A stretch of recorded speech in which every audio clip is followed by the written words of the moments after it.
नमस्कार दर्शकों, स्वागत है आपका गुड मॉर्निंग में। उधमपुर मशीरा स्कूल को मिला नया भवन 12 साल बाद। गुड मॉर्निंग, मेरा नाम निर्मल ज्योति है। तो मैं इस स्कूल में 2014 में एज ए आरटी अपॉइंट हुई थी। तो ये गवर्नमेंट प्राइमरी स्कूल मशीरा है। तो इस स्कूल में मतलब कि जब से मैं अपॉइंट हुई 2014 में, तो हमारा ये स्कूल बिल्डिंग लेस स्कूल था। तो स्कूल में मतलब कि एक छोटा सा रूम था, स्ट्रेंथ बड़ी ज्यादा थी स्टूडेंट्स की। तो हमें पढ़ाने में, बच्चों को बैठने में, हर एक चीज में मतलब कि बड़ी प्रॉब्लम फेस करनी पड़ती थी। जैसे बारिश हुई तो बच्चों को बैठने के लिए बड़ी प्रॉब्लम होती थी, गर्मी होगी तभी भी प्रॉब्लम होती थी। पढ़ाने में हम व्हाइट बोर्ड का इस्तेमाल नहीं कर सकते थे। जैसे कोई एक ट्यूशन पढ़ा रहा है उस हिसाब से हमने इतने साल काटे हैं वहां पर। तो साथ में हमारे स्कूल में क्या है कि जो स्टूडेंट की जो स्ट्रेंथ है गर्ल्स की, वो बड़ी ज्यादा है। तो यहाँ पर उस स्कूल में हमें वॉशरूम की फैसिलिटीज का भी बहुत मतलब की प्रॉब्लम फेस करनी पड़ती थी, क्योंकि लड़कियां भी थोड़ी बड़ी हो रही हैं, तो उनकी सेफ्टी का भी ध्यान रखना पड़ता था। तो बहुत ज्यादा प्रॉब्लम फेस करते थे। लेकिन अब क्या है कि गवर्नमेंट, इसके लिए हम गवर्नमेंट और मतलब कि जो भी हमारे सीनियर ऑफिसर्स हैं, सबने सपोर्ट किया है हमें कि हमारी जो बिल्डिंग, हमें 11 इयर्स के बाद हमें ये बिल्डिंग मिली है। हम सबका तहे दिल से शुक्रिया करते हैं कि हमें ये बिल्डिंग प्रोवाइड की गई है। अब यहाँ पर हमें मतलब कि बच्चों को एक बहुत अच्छा माहौल मिल रहा है। बच्चों को व्हाइट बोर्ड पे बच्चे पढ़ रहे हैं, खुली जगह पे बच्चे बैठे हैं, बच्चों को कंसिस्टेंट नहीं होना पड़ रहा है। अब बच्चों को खुला मैदान है खेलने के लिए। अब बारिश का भी कोई प्रॉब्लम नहीं है, धूप का भी कोई प्रॉब्लम नहीं है, तो बच्चे आराम से बैठते हैं। तो साथ में मतलब कि इससे क्या हुआ है कि हमारी जो लर्निंग स्किल्स है उसमें भी बड़ी इन्हेंसमेंट हुई है। तो बच्चे मतलब कि अब व्हाइट बोर्ड से, नहीं तो बच्चों को क्या था कि व्हाइट बोर्ड से मतलब कि पढ़ने का मतलब पता नहीं चलता था। अब उसको भी बच्चों के मतलब कि लर्निंग में भी हमने देखा कि बहुत ज्यादा इनहेंस हुई है सर। क्योंकि उधर क्या था कि मतलब कि बच्चे भी मतलब कि इंटरेस्टेड नहीं होते थे इतने, मतलब कि इंटरेस्ट लेवल कम हो जाता है बच्चों का, क्योंकि एक जो सराउंडिंग होती है वो बच्चों के लिए बहुत इंपॉर्टेंट होती है। बच्चों अब यहाँ पर जब से बच्चे आए हैं, हमने देखा है बच्चों का एंथुसियाज्म, एनर्जी लेवल बहुत ज्यादा बढ़ा है। बच्चे अब खुल के मतलब कि पहले से बहुत ज्यादा मतलब कि उनकी स्टडी में इम्प्रूवमेंट दिखाई दी है हमें। जी बिल्कुल सर, क्योंकि हमारे जो मैक्सिमम इस जो 2025 में हमारी इनरोलमेंट अभी 64 है और प्री प्राइमरी की इनरोलमेंट भी ही 17 है। तो ये जो बिल्डिंग नहीं होने के कारण जो काफी स्टूडेंट थे हमारे स्कूल में इनरोल नहीं हो रहे थे। तो इनरोलमेंट तो शुरू से ही हमारी ज्यादा थी, लेकिन फिर भी काफी स्टूडेंट थे जो मतलब स्कूल में मतलब इनरोल नहीं होते थे, क्योंकि बैठने की जगह ही नहीं था। तो इनरोल फिर बच्चे कैसे करेंगे, क्योंकि पेरेंट्स भी अच्छा माहौल ढूंढते हैं अपने बच्चों के लिए। तो अभी जब से यहाँ पर हम स्कूल में आए हैं तो हमारी इनरोलमेंट भी और ज्यादा बढ़ी हुई है।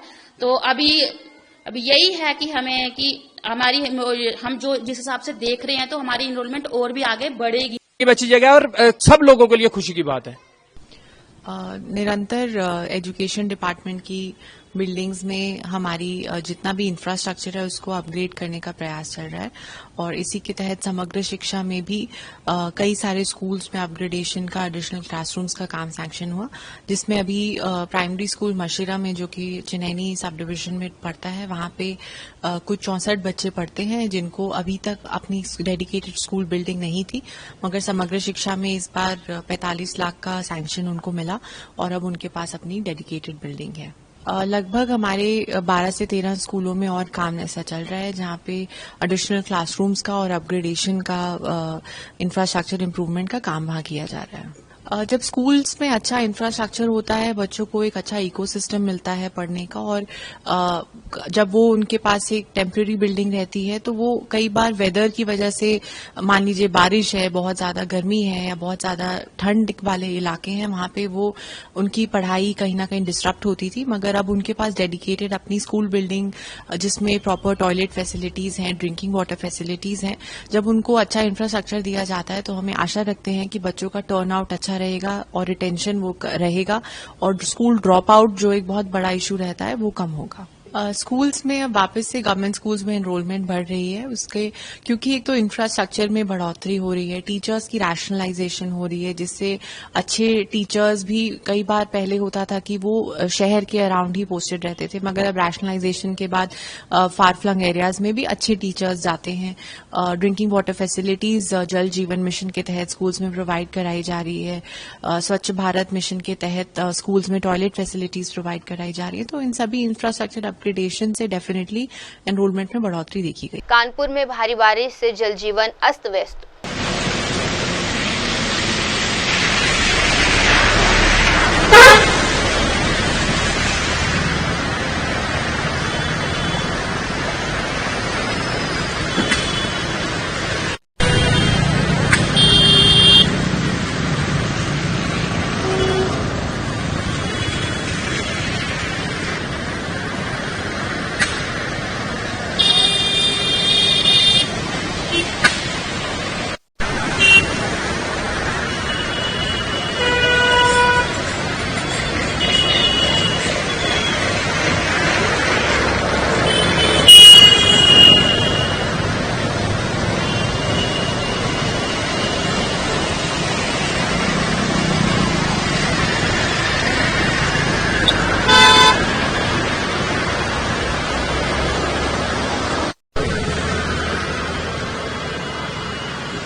पानी में स्कूटी बंद।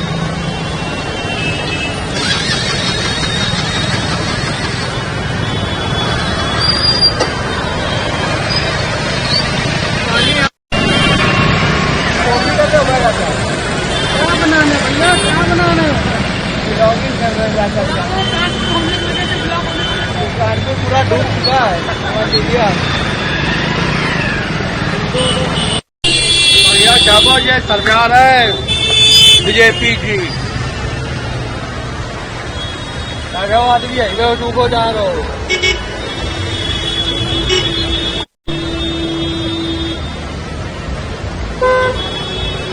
वो क्या बात? भैया भैया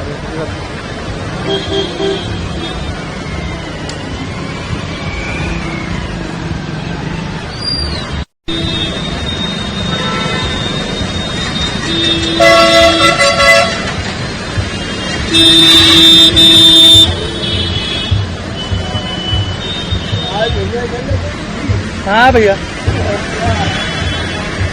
ग्वालपाड़ा पैकन रिजर्व फॉरेस्ट ने हटाया अतिक्रमण। पैकन रिजर्व फॉरेस्ट एरिया है, तो ऑलमोस्ट 1982 में इसको रिजर्व फॉरेस्ट डिक्लेयर किया गया था। तो यहाँ पे बहुत एनक्रोचमेंट, ऑलमोस्ट 140 एरिया हेक्टेयर का एनक्रोचमेंट था। तो इसको अभी हम लोग ग्वालपाड़ा तो आप जानते ही हैं कि यहाँ पे हाथी और ह्यूमन और कॉन्फ्लिक्ट, ह्यूमन एलिफेंट कॉन्फ्लिक्ट देश में सबसे ज़्यादा है, वन ऑफ द हाईएस्ट है। तो इसके लिए हमारा ऑनरेबल हाई कोर्ट का भी डायरेक्शन है कि मैंने ऑल द जो भी एनक्रोचमेंट है तो इसको क्लियर करना चाहिए एंड फॉरेस्ट को रिवाइव करना चाहिए। तो इसके लिए मैंने आज ही लोग के आज तक हमारा almost 650 hectare already encroachment clear हो गया है एंड आज को मिला के हमारा टोटल 790 to 800 हेक्टेयर हमारा एरिया क्लियर हो जाएगा। एंड ये एरिया को भी फॉरेस्ट रिवाइव, पूरा जो भी मैनमेड स्ट्रक्चर्स है इस सबको क्लियर करके यहाँ पे फॉरेस्ट रिवाइवल करने के लिए अभी प्रोसेस शुरू होगा। सर ये एविक्शन कितना दिन चलेगा? ये हमारा टारगेट है कि हमारा टोटल जितना भी मशीन्स लगे हैं आज मैक्सिमम कंप्लीट होना चाहिए and maximum may be by if required tomorrow. Sir आज कितना एक्सकेवेटर यूज कर रहे हैं सर? यहाँ पे 40 एक्सकेवेटर सर। सर कितना हेक्टेयर लैंड आज ये एविक्शन हो रहा है? Around 140 hectare will be evicted. Sir 140 hectare clear होगा आज। और कितना हाउस होल्डर है यहाँ पे सर? यहाँ पे टोटल फैमिली 1080 है एंड टोटल जो स्ट्रक्चर्स है ह्यूमन में मैनमेड स्ट्रक्चर्स जो है वो 2700 है। सर व्हाट अबाउट से on man elephant conflict? Man elephant conflict Golpara is one of the highest, so that's the reason we are going to we have got direction also to remove all encroachment from our reserve forest area so that the forest can be revived so that the elephant will get a breathing space. So on that direction we already cleared 650 hectare till today, till before this, including this eviction we will be clearing the total area will be 800 hectare which will be free of encroachment. Today I will be clearing 140 hectares. So the entire area will be cleared of human structure, man-made structures, and the work will be taken up for revival of the forest area. Specifically, our stress is on creation of bamboo forest.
Nah,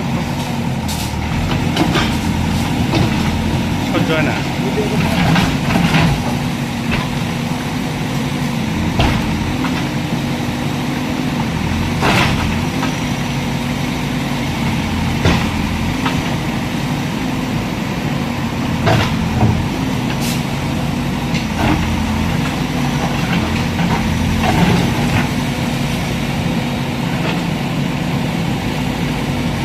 AI-171 हादसे की report पर परिजनों ने उठाए सवाल। जी आपका नाम? यशपाल सिंह अर्जुन सिंह वासंदिया। यशपाल सिंह, जो प्लेन हादसा हुआ सर, उसमें आपके परिवार में से किसकी डेथ हुई थी और अभी रिपोर्ट आया है, क्या कहेंगे इसके बारे में आप? हाँ, तो लास्ट मतलब एग्जैक्ट आज 1 मंथ होने जा रहा है। मेरे मेरे फादर का नाम है अर्जुन सिंह उदय सिंह वासंदिया एंड मेरी मदर है दिव्याबेन अर्जुन सिंह वासंदिया, जो लास्ट मंथ में 12 जून 2025 को AI 171 प्लेन में लंदन के लिए रवाना हुए थे। तो ये प्लेन क्रैश में उनका डेथ हुआ था। तो अभी मैंने न्यूज़ के माध्यम से मुझे पता चला है कि एक न्यूज़ रिपोर्ट आई है। तो रिपोर्ट के हिसाब से मुझे भी मैंने कुछ क्वेश्चनर बनाए हैं कि मेरी जितनी समझ है, मुझे जितना भी जो भी कुछ नॉलेज है उसके मुताबिक मुझे कुछ क्वेश्चन है जो मैं आपके माध्यम से पूछना चाहता हूँ सरकार से और जांच एजेंसी से, कि अभी जो यहाँ पे रिपोर्ट आई है उसमें बताया गया है कि जो इंजन जब कॉकपिट में जो वॉइस रिकॉर्ड हुआ है उसमें एक पायलट ने दूसरे पायलट से क्वेश्चन किया कि कट ऑफ रिलेटेड कुछ क्वेश्चन हुआ है, जो आपने इंजन बंद किया कि नहीं किया, ऐसा कुछ स्विच रिलेटेड कुछ क्वेश्चन आया। तो मतलब मेरे दिमाग में ये क्वेश्चन आया कि ये अलर्ट क्यों आया। फर्स्ट ऑफ ऑल ये अलर्ट आया तो ये प्योरली हमें ये दिखा रहा है कि यहाँ पे कुछ टेक्निकली इश्यूज यहाँ पे दिखाई दे रहा है। सेकेंडली, आप मैंने न्यूज़ में एक वीडियो भी देखा था जिसमें प्लेन में एयर टर्बाइन जो वो वहाँ पे रैम एयर जो है वो दिखाई दिया था। ये टर्बाइन मतलब एक इलेक्ट्रिक जो भी इलेक्ट्रिक सप्लाई उसके लिए वहाँ पे उसका यूज़ होता है। बट यहाँ पे मुझे पता चला कि ये पावर सप्लाई भी यहाँ पे फेल हुआ है। तो पावर सप्लाई फेल हुआ मतलब ये भी एक टेक्निकली इशू मुझे यहाँ पे दिख रहा है। तो ये भी एक जांच के विषय में एक है। सेकेंडली, यहाँ पे ATC है, ट्रैफिक कंट्रोल जो है, उन्होंने जब भी प्लेन टेक ऑफ होता है तो उससे पहले ATC यहाँ पे जांच करती है सभी चीज़ों की कि प्लेन में जो भी उनकी SOPs है, उनकी जो चेकशीट है, उसके मुताबिक वो जो दायरे में सही हुई है कि नहीं हुई है। तो यहाँ पे भी कुछ ATC ने अगर यहाँ पे गो अहेड ऑल ओके करके दिया है तो तो इसके बाद ये हादसा क्यों हुआ है। जो ये प्लेन का प्रिवेंटिव मेंटेनेंस चेकशीट के हिसाब से जो भी इंजन का वो सब चेक हुआ कि नहीं हुआ है, वो भी एक क्वेश्चन मार्क यहाँ पे जनरेट होता है। तो मैं आशा रखता हूँ कि ये सभी चीज़ों की आंसर मिलना चाहिए। और मुझे एक ऐप के माध्यम से पता भी चला कि डेली 10 मिलियंस लोग फ्लाइट में मुसाफर करते हैं। तो ये भी एक काफ़ी बड़ा ये फिगर है। तो अगर हम लोग इसको लापरवाही से लेंगे, अगर फ्यूचर में कुछ एक्शन ना लेंगे तो कभी भी ऐसी दुर्घटना हो सकती है। क्योंकि मैंने तो मेरे माता पिता को मैंने घुमाया है, तो मैं चाहता हूं कि फ्यूचर में कोई अपनी फैमिली मेम्बर्स को ना घुमाए, उसके लिए उसके ऊपर कड़क से कड़क एक्शन लेना चाहिए। मैं सरकार से और जांच एजेंसी के यही आशा रखता हूं। धन्यवाद। कांवड़ यात्रा 2025 के लिए मुरादाबाद प्रशासन तैयार। ये है कि यहाँ पर सबसे ज्यादा लंबे समय तक कांवड़िए जल लेकर जाते हैं भगवान शिव को जल चढ़ाने। जो मेरठ और सहारनपुर के रास्ते जो लोग जाते हैं वो 23 जुलाई को शिवरात्रि के साथ समाप्त जाता है, लेकिन हमारे यहाँ उसके बाद प्रयागराज में गंगा यमुना नदी का जलस्तर बढ़ा, घाट डूबे। प्रयागराज में बाढ़ की क्या स्थिति है? प्रयागराज में बाढ़ की स्थिति ये है कि आई थिंक कुछ दिनों से ये यमुना जी थोड़ा थोड़ा आगे बढ़ रही हैं। और हालांकि जो 5 दिन पिछले का जो दिन था उसमें 1 मिनट में 1 फीट बढ़ रही थी। अभी जो जल स्तर है वो थोड़ा धीरे धीरे आगे बढ़ रहा है। अब जैसा कि देखते हैं कि अभी पानी जो है बहाव थोड़ा कम है और इस वजह से पानी कम बढ़ रहा है। और पिछले जगह से अगर पानी आता है तो ये थोड़ा थोड़ा बढ़ेंगी और यहाँ तक पानी आएगा। यहाँ तक कंफर्म पानी आता है, फिर उसके बाद घटती हैं, फिर हालांकि बारिश होता है तो फिर बढ़ती है यहाँ तक, इससे आगे नहीं जाती हैं। और गंगा यमुना दोनों का जल, हाँ, दोनों का जल स्तर बढ़ रहा है। और अगर इससे पीछे कुछ बांधे वगैरह जो टूटती हैं तो पानी ऊपर तक जाता है फिर। और अभी जो यमुना जी हैं वो धीरे धीरे अपना बढ़ रही हैं।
AI-171 एयर हादसे में पायलटों ने इंजन बंद होने पर नहीं की कार्रवाई।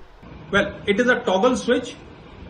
Toggle switch means it is a switch which you lift up and then you move and then it goes in its slot. Then you lift up and move it. It's not easy to be moved. It has to be a deliberate action of moving it, and it is not something that if something fails then it will move. So the switch, I wish I could show you what the switch looks like, but you would be able to find the video of it, of the switch. And it is, it is almost about an inch long lever that you have to pull it and move it up and down. So, for the very first and at a first glance, can we say that this report very indicates that it is a human error, like it's a pilot-based error, sir? No, any kind of a suggestion like this will actually go on to say that, it was a suicide. Very simple as this. Because that switch has no relevance. That switch does not, it is error is a word in which, we do by mistake. By mistake you cannot climb to 10th floor. Okay, it has to be an intentional activity to go to 10th floor from ground floor. Isn't it? So there is no unintentional, and here the pilot is denying. In the cockpit, the pilot is there is a discussion, because when the pilot flying feels that there is no power, he says, obviously he says, why did you cut out? He says, I didn't do it. So there is a denial from the pilot side also that he did not do it. So whatever happened automatically. All I am saying is automatically the switches don't move. The very question which I was referring to, sir, that both the pilots were discussing that the second pilot was saying that he didn't move it. So how this fuel switch got moved? And if the cockpit voice recording is telling that pilots were conversating about this very fuel switch, and it was very 92 seconds in which all this got happened, sir. And the same question which I have asked you many times, sir, that if this flight will be in mid-air, can we have more time to adjust it all and fix it also? Yeah, so if this aircraft was in mid-air and like 35,000 feet, 40,000 feet, and both engines did fail, then the memory items does say move these switches to off and move it to run. And that is the procedure for relighting or restarting the engine. So if the switches had been moved, even in this case, it would only be in the process of getting the power back. But that is post and happening of engine failure, not before.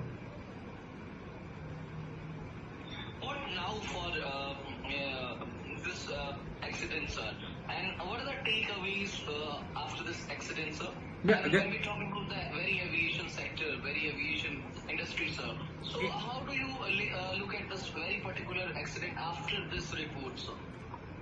After this report, I think there will be more questions asked there as to why the engine failed, because before this there were so many questions to be asked or speculations were there. Okay. Definitely the pilot community will be unanimous in its opinion that it is not an inadvertent action of moving the switches up and down. Okay. And the engines could shut automatically, or electrical signals or the computer signals can be wrong, but it cannot move the switches up and down. So we need more clarity on it. Was it the fuel switch, or was it the fuel shut-off valve that the AIB means? Can it be something else from the aircraft side as well? Because it's a very, very huge thing. And when we talk about the Boeing, this particular aircraft, you have always defended this aircraft, sir, and I have always asked many questions from the point of view, from the Dreamliner point of view, sir. Look, even with this particular accident, this continues to be the safety, as per the safety record, it continues to be the safest aircraft in the world. That is one. That is Boeing 787. Okay. However, if there was a problem with the engine and or the engine logic system or the fuel supply logic system, I don't know. They need to investigate, because things do go wrong, and whether they go wrong because there was a design fault, then Boeing will have to do something about it. If it goes wrong, because here the fuel switches cannot move on its own. Okay, sir, thank you so much for giving your time today, and I, sir, we appreciate. Thank you. Okay, very good morning. Once again, we are back with the report. AIB preliminary report has clarified few speculations, which is out of the window now. There was no sabotage, there was no fuel contamination, there was no flap misconfiguration, there was no problem with the aircraft maintenance. Aircraft was producing full power and it achieved the right speed and it got airborne, and first 3 seconds of its flight was absolutely normal. Now this is conclusively proven by the AIB report. In the time stamp of 0842, that is 3 seconds after takeoff, the AIB report states that the power, the engine run cutoff switch, engine fuel switch transitions from the run to cutoff within 1 second. That means within 1 second this switch moved its position. There is no automatic movement of this switch. The switch is a physical switch and it cannot move inadvertently or because of any failure or because of any malfunction. What is conclusive is that at that particular instance, the aircraft stopped to produce power. It was producing 100% power or thrust, and thereafter it started to reduce power, at which the AIB says the pilot asked the other pilot, why did you cut off the switch? Pilot said, I didn't do it. That means pilots were aware that the aircraft engine power has been lost, and pilots also were aware that they did not do any action to cause this. From thereafter, for next 10 to 14 seconds, engines were not producing power and the aircraft eventually lost lift and speed, and then it continued to descend.